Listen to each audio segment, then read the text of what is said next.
ایک صاحب جن کا آدھا دھڑ فالج زدہ تھا, آدھا دھڑ ہی ہوتا ہے فالج میں, مجھے کہنے لگے کہ میں دعائیں مانگ مانگ کے تھک گیا, میرا فالج ٹھیک نہیں ہو رہا, مجھے کسی نے کہا ہے فلاں بابے کے مزار پہ جاؤ تو وہاں جا کے دعا مانگو تو یہ دھڑ کیا ہو جائے گا ٹھیک ہے.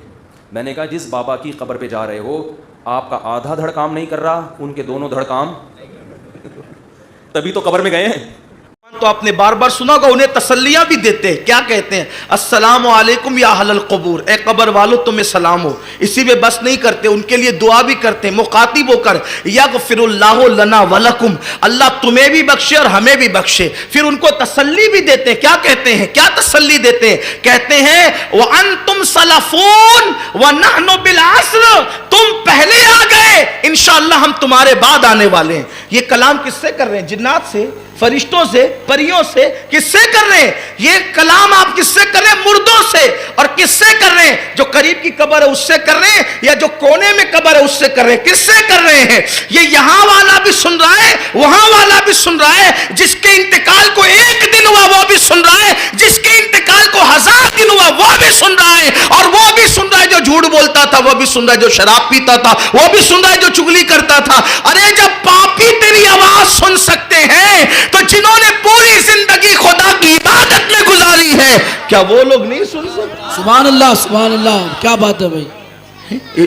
آپ دعا پر تو کبھی توجہ کریں, اور بات آسانی سے سمجھ میں آ جائے. جی, اور بات آسانی سے سمجھ میں آ جائے گی. دیکھیے, ایک حدیث پاک کو سب بیان کرتے ہیں. میں سمجھتا ہوں کہ کوئی نیک دل مقرر ایسا نہیں ہوگا جس نے اس حدیث کو بیان نہ کیا ہو. سب بیان. حدیث کیا ہے؟ جو شخص فجر کی نماز چھوڑتا ہے ظہر تک اس کو قبر میں سانپ ڈستے ہیں. صحیح, بار بار سنا ہے آپ نے, مجھ سے تو کئی بار سنا ہوگا. میں تو جہاں جاتا ہوں لوگوں کو کہتا ہوں نماز پڑھو.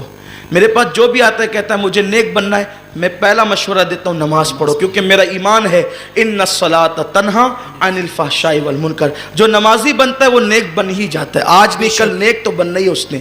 نماز نہیں پڑھتا, حدیث ہے, سب اس پہ متفق ہیں. حتیٰ کہ جو ہماری سیاح کو نہیں مانتے, سیاہ ستہ کو, روافظ, وہ بھی اس حدیث کو پڑھتے ہیں. کیا ہے کہ جو فجر نہیں پڑھا ظہر تک اس کو سانپ ڈستے ہیں, ظہر نہیں پڑھا عصر تک ڈستے ہیں, عصر نہیں پڑھا مغرب تک, مغرب نہیں پڑھا عشاء تک, عشاء نہیں پڑھا فجر تک. یہ سلسلہ کب تک چلتا رہے؟ 24 گھنٹہ ڈسنے کا سانپ کے, قیامت تک. بے نمازی کو کب تک سانپ ڈستے رہیں گے؟ کب تک؟ قیامت تک اس کو ڈستے رہیں گے سانپ. آپ سے پوچھتا ہوں, یہ سانپ جو ڈستے ہیں, مٹی کو ڈستے ہیں, پتھر کو ڈستے ہیں, کہ اینٹ کو ڈستے ہیں, کہ مردے کو ڈستے ہیں؟ کس کو ڈستے ہیں؟ انسان کو ڈستے ہیں نا. اب جب وہ ہے ہی نہیں قبر میں تو ڈستے کس کو ہے؟ اللہ. بھئی قیامت کب ہے؟ قیامت کب ہے؟ قیامت 1000 سال کے بعد, 500 سال کب ہے؟ کوئی گارنٹی ہے اس کی؟ قیامت کا علم تو عند اللہ, اللہ کے پاس ہے نا, اللہ کے پاس ہے. لیکن یہ سانپ کب تک ڈسیں گے بے نمازی کو؟ قیامت تک. اور پھر بات یہ ہے کہ مردے کو نہیں ڈستے. جب اللہ کسی مردے کو ثواب یا عذاب دینا چاہتا ہے تو اس کی روح اس کے جسم میں لوٹا دیتا ہے. روح اور جسم دونوں پر عذاب ہوتا ہے.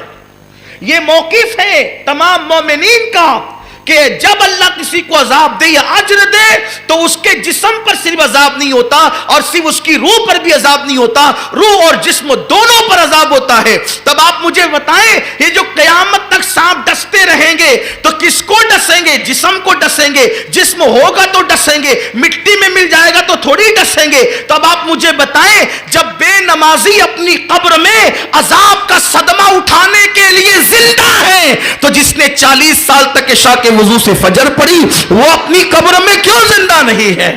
جس نے ایک نوافل کی کثرت کی وہ اپنی قبر میں کیوں زندہ نہیں ہے؟ اب آپ سوچتے ہیں پھر ہم تو قبر کھودتے ہیں, قبر پلٹی ہوتی رہتی ہے, اس میں تو کوئی دکھتا نہیں. یہی اصل بات ہے, دھوکہ کھا رہے ہو. اپنے دیکھنے پہ اتنا غرور ہے, کبھی اپنا چہرہ بھی خود دیکھا ہے؟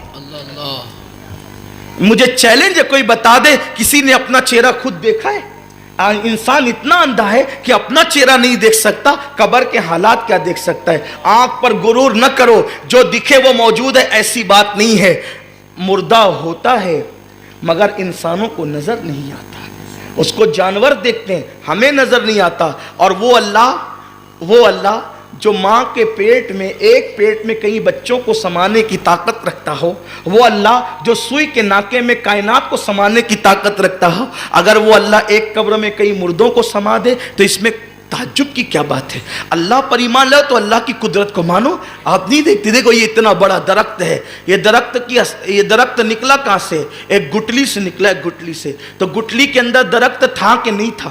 تھا، نظر نہیں آ رہا تھا مگر نظر نہیں آ رہا تھا. جب زمین میں دفن ہوا تو درخت نظر آنے لگا. تو اپنی آنکھ پر اعتماد کرو گے تو پھر کافر ہو جاؤ گے. قدرت کا انکار کرتے رہو گے، کفر کی طرف جاتے رہو گے. تو گٹلی میں پورا درخت ہے، اس کے بعد پھر درخت میں گٹلی ہے. یہ قدرت کا کارخانہ ہے جو دعوت عبرت دے رہی ہے. اور اللہ فرماتا ہے فکر کرو اس کی نشانیوں میں.